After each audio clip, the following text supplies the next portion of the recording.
चुनाव भी लड़ेंगे, चुनाव में नैतिकता के साथ ऑडियंस को दाद देता हूं। आज आपकी ऑडियंस बहुत अच्छी है जी। वाह वाह, मतलब 2011 में सर्टिफिकेट मिल गया, बहुत आप लोग खुशनसीब लोग हैं, वरना कहते खाली बीजेपी वाले पे ताली बजा रहे हैं, सब स्पॉन्सर्ड ऑडियंस है। अच्छा अच्छा अच्छा, अरे वाह वाह वाह वाह, अच्छा ये आपका सर्टिफिकेट। चलो मौलाना साहब खुश मत होइए, इनका सर्टिफिकेट मिलके कुछ नहीं हासिल हुआ। मौलाना अभी साहब खुश देखिएगा, हो गए, उन्होंने पूरा अपना टाइम मुझे दे दिया। छोटा सा नहीं खुश नहीं है वो, बोलेंगे अभी। ठीक है भैया, वाह अजय जी, आज तो कातिल शराफत की बात कर रहा है। जिस हुमायूं कबीर को 2011 में कांग्रेस पार्टी ने एमएलए बनाया, आज वो हुमायूं कबीर बेचारा हो गया। पूरी तो हिस्ट्री पढ़ दो, असली जन्म हुमायूं कबीर का कांग्रेस पार्टी से हुआ है। 2011 के अंदर ये कांग्रेस में राजनगर से सीट लड़ा था, तो असली मुस्लिम आप करते हो। दूसरी बात, आज आप सबको पता है बांग्लादेश के अंदर हिंदुओं के साथ किस तरीके से कट्टरपंथी बर्बरता कर रहे हैं। मोदी जी की सरकार सीए लेके आई थी, तभी यही अजय जी कह रहे थे मुसलमान जो है वो चल के चले जाएंगे, और सीए का विरोध राहुल गांधी ने करा था, ममता बनर्जी ने करा था, और आज ये घड़ियाली आंसू बहा रहे हैं।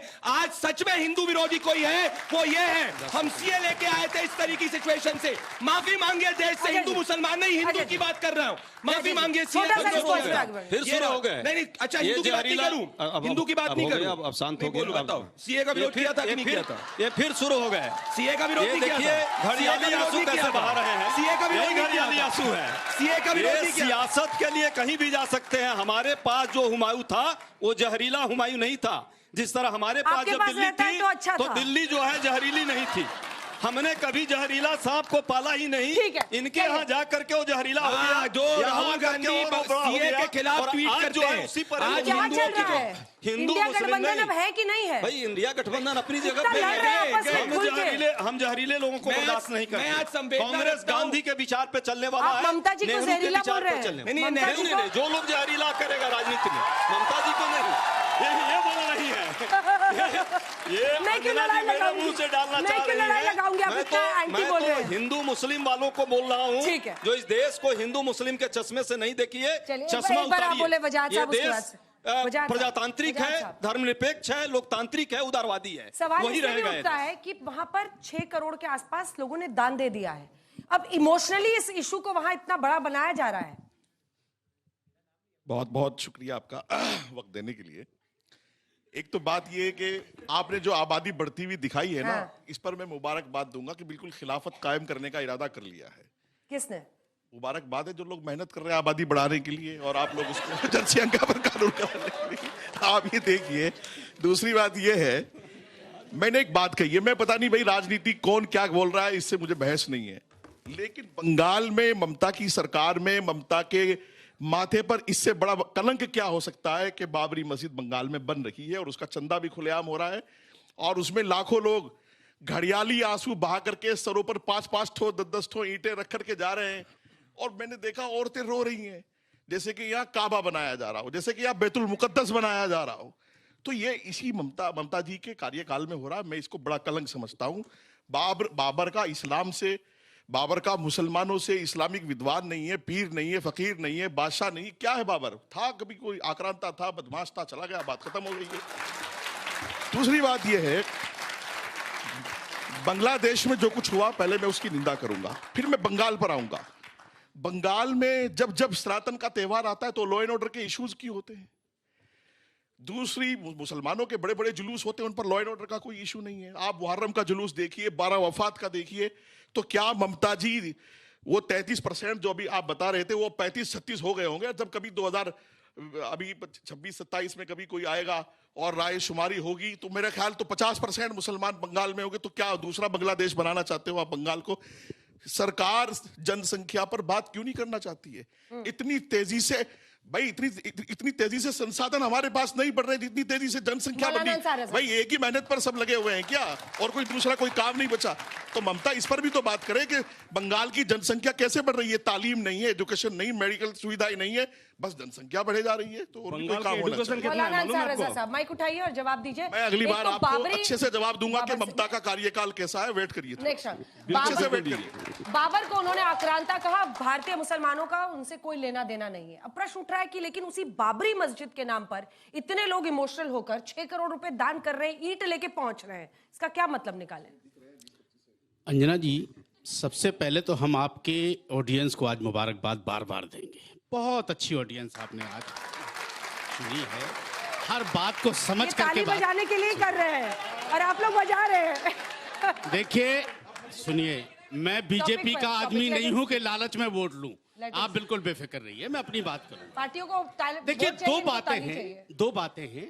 मैं हुमायूं कबीर का जहां तक सवाल है या बाबरी मस्जिद का सवाल है, मैं अपने देश के लोगों से कहना चाहता हूं, और यहां जो 2 बीजेपी के समर्थक और बीजेपी के प्रवक्ता खड़े हैं, सबसे पहले हुमायूं कबीर को पार्टी से निकालने की हमने एक टीवी चैनल पर गुजारिश की कि इसको पार्टी से फौरन निकाला जाए। ये देश का गद्दार है। हम अपने मुल्क में आबर बाबर डाबर के नाम से कुछ नहीं चाहते हैं, कुछ नहीं चाहते हैं हम। हमारा बाबर से कोई लेना देना नहीं। अगर हाँ मस्जिद बन रही है, बने, कोई एतराज नहीं, लेकिन अगर बाबर के नाम से कोई चीज चाहे मुर्शिदाबाद में बने या कहीं भी बने, हम पहले जाकर के उस पर फावड़ा मारेंगे, सबसे पहले हम मारेंगे। अब आ जाते हैं दूसरी बात। आपने ममता बनर्जी को जो आ रहे हैं वो कैसे आ रहे हैं ये पूछा था मैंने। कैसा? 6 करोड़ रुपए जो आ रहे देखिए, हैं, लोग दान दे रहे हैं, वो मंदिर, जब कभी भी आप मंदिर या मस्जिद की बुनियाद रखते हैं, लोगों के घर घर कोई नहीं बताता कि किसके नाम से बन रही है। मस्जिद के नाम पे बनी, लोगों ने चंदा दिया, वो जज्बात में आ गए लोग, उन्होंने बाबर के नाम पर नहीं दिया। मैं डंके की चोट पर कह रहा हूं इस चीज को। दूसरी चीज, अब इन्होंने एक बात कही कि वहां के किसी शख्स ने, कोई मदन मित्रा है, उसने कहा कि मुसलमान थे प्रभु श्री राम। मैं जानता हूं ये बात क्यों उठी है। जिस दिन इस हिंदुस्तान में प्रभु श्री राम को और हनुमान जी की जाति बताई गई थी, अगर उसी दिन जबान काट दी गई होती ना, तो किसी की हिम्मत नहीं पड़ती। मत बोलिए, जबान काटने की अच्छा क्या जरूरत? चलिए, जबान रोक दी गई होती तो कभी किसी की हिम्मत नहीं होती कि प्रभु श्री राम को मुसलमान बता देता। एक एमएलसी बीजेपी का जो हनुमान को मुसलमान बताता है, उसको बीजेपी बिठाए रखी है अपनी गोद में, यहां आके भाषण करते हैं। एक आदमी पार्लियामेंट में प्रभु श्री राम को मदिरा से जोड़ रहा है, और आपकी पार्टी में है, आप टीवी पे बैठ के भाषण करते हैं। आप ये डबल गेम। मसूद फयाज आप सुनिए, हिंदुस्तान का कोई भी आदमी प्रभु श्री राम के बारे में एक लफ्ज भी बेअदबी का नहीं बोल सकता, नहीं बोल सकता, नहीं बोल सकता। प्रभु श्री राम को बीजेपी ने सिर्फ अपने लिए इस्तेमाल किया है, सिर्फ अपने लिए इस्तेमाल किया है।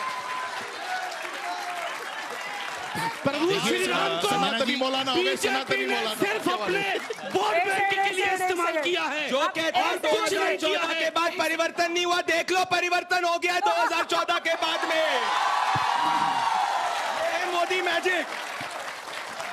एक सेकंड। अब इनको क्या कहिएगा आप? फिर आगे, इधर आगे, इनको क्या कहिएगा?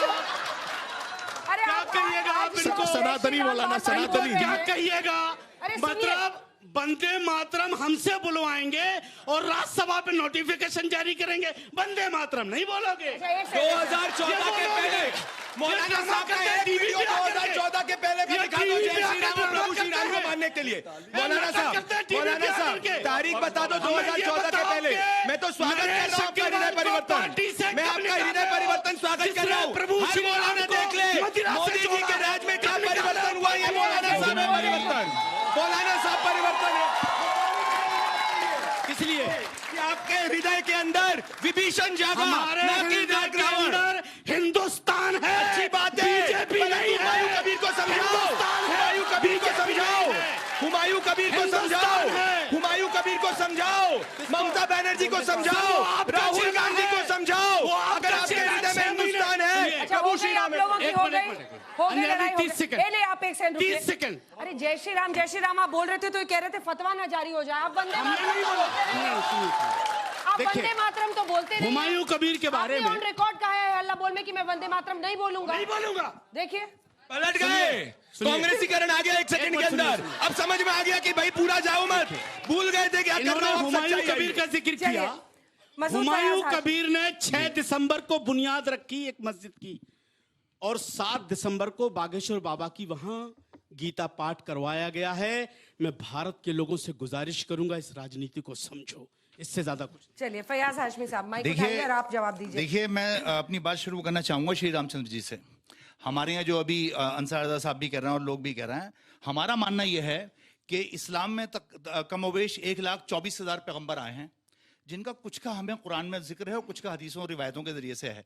लेकिन कुछ पैगंबर और कुछ अवतार ऐसे आए हैं कि जिनका कहीं पर भी जिक्र नहीं है। तो हमारे विद्वान, हमारे आलिम, हमारे मुफ्ती ये लोग मानते हैं कि बहुत लोग, बहुत अवतार ऐसे होंगे जो वो अल्लाह का पैगाम लेकर आए होंगे, लेकिन उनको नहीं समझा गया। जैसे हजरत ईसा अलैहिस्सलाम है, हम भी हजरत ईसा अलैहिस्सलाम को पैगंबर मानते हैं, क्रिश्चियन भी मानते हैं, लेकिन क्रिश्चियन का नजरिया कुछ और है, हम पैगंबर की हद तक मानते हैं। इसी तरह श्री रामचंद्र जी के बारे में जो बात लोग कह रहे हैं, हमारा मानना यह है कि हो सकता है कि श्री रामचंद्र जी भी एक अवतार हो, एक पैगंबर हो। नहीं, ये नहीं चलेगा। नहीं, ये नहीं चलेगा। क्या कह रहे हैं अवतार है? तुम्हारे प्रभु कहने श्री से, राम को मुसलमान कहने की प्रयास कर रहे हो। कुछ नहीं चलने वाला। अरे हिंदू धर्म अरे पहले तुम से है, जब से इस्लाम नहीं आया है। तुम हिंदुओं के ये मत ठेकेदार करिए, नहीं हो। वापस से करें। यहाँ पर जो प्रभु लोग श्री बैठे राम हैं, की हिम्मत वो मत तुमसे करना। बड़े और तुमसे मेरे कट्टर हिंदू हो सामने सकते प्रभु हैं। श्री राम नहीं, को ये नहीं चलेगा। मैं श्री रामचंद्र अरे जी आपके को बारे में कोई कुछ इज्जत कहता है दे तो रहा हूं, सरपंच मान से ले जुदा रहा हूं। कर देते और हो। तुम ये और चाहते हमारे हो कि भगवान के बारे में कहोगे। तुम्हारे हमारे नजरिए से भगवान देखें। प्रभु हम श्री तुम्हारे मेरे साथ नजरिए से बोलिए नहीं इनका विरोध देखेंगे। करने के लिए। ना जय तुम्हारी बात श्री को मानेंगे। राम। और ना तुम्हें हिम्मत नहीं। मानते हैं। हो गया प्रदीप जी।